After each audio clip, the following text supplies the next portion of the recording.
पत्नी ने न जाने क्या किया था कि पति ने उसे एक के बाद एक कई थप्पड़ जड़ दिए। हमेशा हर सिचुएशन को शांति से हैंडल करने वाली पत्नी भी इस बार इतने अशांत हो उठी कि उसने अपनी चप्पल ही निकालकर पति की ओर दे फेंकी। चप्पल पति के बालों को छूते हुए निकल गई। ये किस्सा यहीं पर ख़त्म हो सकता था, मगर पति ने इसे अपनी मर्दानगी का विषय बना लिया और बात बद से बदतर होती चली गई। रिश्तेदारों ने भी आग में घी का काम किया।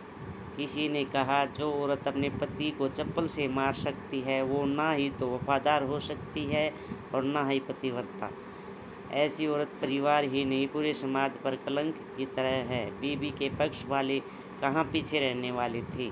किसी ने कहा, 21वीं सदी में भी जो स्त्री के साथ मारपीट करते हैं उन्हें तो जेल भेज देना चाहिए। तो कोई कहता, जरूर उसको कोई और पसंद आ गई होगी, इसलिए अब पत्नी से मारपीट करने लगा है। बात कोर्ट तक पहुंच गई। दोनों पक्षों ने एक दूसरे के खिलाफ केस फाइल कर दिया। पति ने चरित्रहीन होने का तो पत्नी ने दहेज और शारीरिक उत्पीड़न का आरोप लगाया। 2 वर्षों से अधिक समय के लिए केस चला था। इन 2 वर्षों के दौरान दोनों पति और पत्नी अलग घरों में रहे थे। इन 2 वर्षों के दौरान दोनों पक्षों के समर्थकों की संख्या कम हो गई थी। पहले जहां दोनों पक्षों में समर्थकों का समूह होता था, अब गिने चुने लोग रह गए थे। पति और पत्नी दोनों की आर्थिक स्थिति भी इस समय के दौरान नीचे गिर चुकी थी, जिन्हें वो अपना शुभ चिंतक समझ रहे थे। पैसों की बात आते ही उन्होंने भी अपना पल्ला झाड़ लिया था। अगर कोई देने के राजी भी हुआ तो मोटे ब्याज की शर्त पर। आखिरकार वही हुआ जो सब चाहते थे। डाइवोर्स, हर कोई खुश था, दोनों पक्षों के रिश्तेदार, उनके माता पिता और दोनों के वकील। लेकिन 5 साल की शुद्ध शादी और एक सुंदर बेटी होने के बाद मिली इस डिवोर्स से पत्नी मुक्त थी और पति शांत। शायद ये एक इत्तेफाक ही था कि इस खुशी को मनाने के लिए दोनों पक्षों के लोग एक ही चाय की टापरी पर बैठे आमने सामने। इत्तेफाक इसलिए क्योंकि ज़्यादातर लोग जो एक दूसरे के विरोधी पक्ष को सपोर्ट कर रहे थे वे एक दूसरे को अच्छे से जानते भी नहीं थे। पति पत्नी भी इन सभी से दूर एक दूसरे के सामने मेज पर बैठे।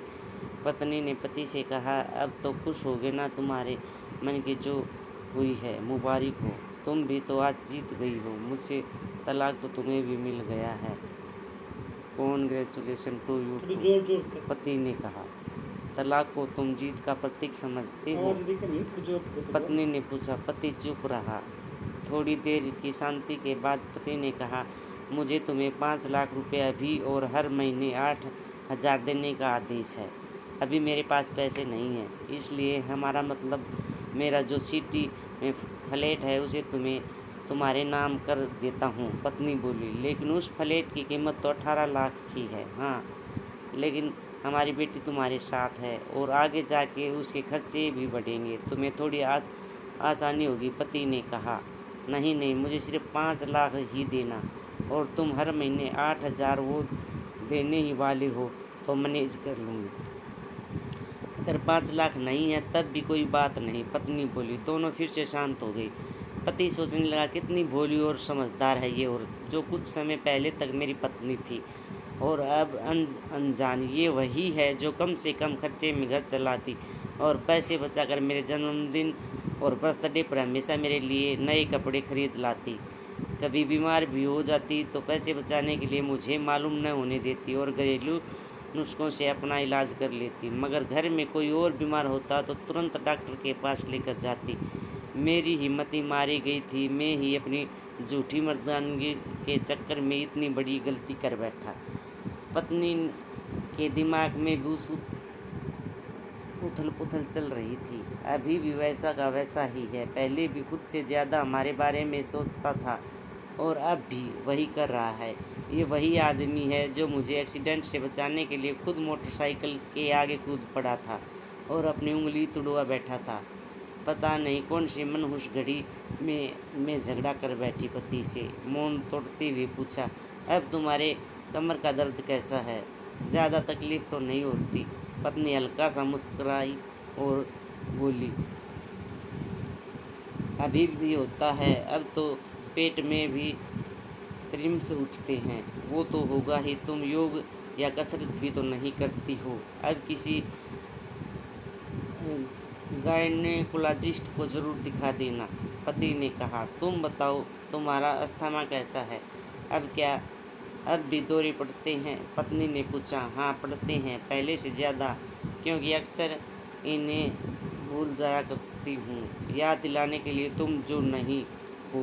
अब पति बोला। पत्नी आंखों में आंसू आ गए। वो बोली, तुम्हें मेरे चरित्र पर सवाल नहीं उठाने चाहिए थे, तो ये परिस्थितियाँ आती ही नहीं। हाँ, मैं जानता हूँ, तुम बहुत अच्छी हो। मुझसे गलती हो गई, बहुत बड़ी गलती। मैं लोगों के बहकावे में आ गया था। पति बोला। तुमने भी तो मुझ पर दहेज का इल्ज़ाम लगाया था। वो बोला। गलत था, और इस बात को मुझे भी पछतावा हुआ, पत्नी ने कहा। पति कुछ कहना चाह रहा था, लेकिन हिचकिचा रहा था। पत्नी ने पूछा, कुछ कहना चाहते हो? वो बोला, क्या सब पहले जैसा नहीं हो सकता? क्या मतलब? पत्नी बोली। मतलब कि हम फिर से पहले की तरह पति पत्नी बनकर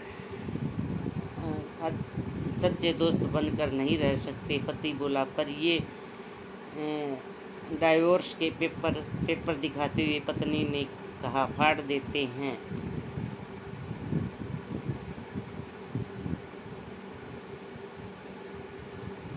पत्नी ने पास रखे डाइवोर्स के पेपर फाड़ते हुए कहा। पत्नी ने भी अपने पास रखे पेपर फाड़ दिए।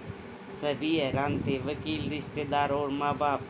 पति पत्नी दोनों एक दूसरे के हाथ में हाथ पकड़े अपने घर की तरफ चल गए। दोस्तों, ये कहानी उन हर पति पत्नियों के लिए बड़ी सीख है जो छोटी छोटी बातों पर लड़ते हैं और इन झगड़ों को बड़ा बना के अलग होने का डिसीजन लेते हैं। प्यार और झगड़ा तो एक सिक्के के दो पहलू की तरह हैं। दोनों को स्वीकार करना होगा, तभी ये पवित्र रिश्ता उसकी मंजिल तक पहुंच पाएगा।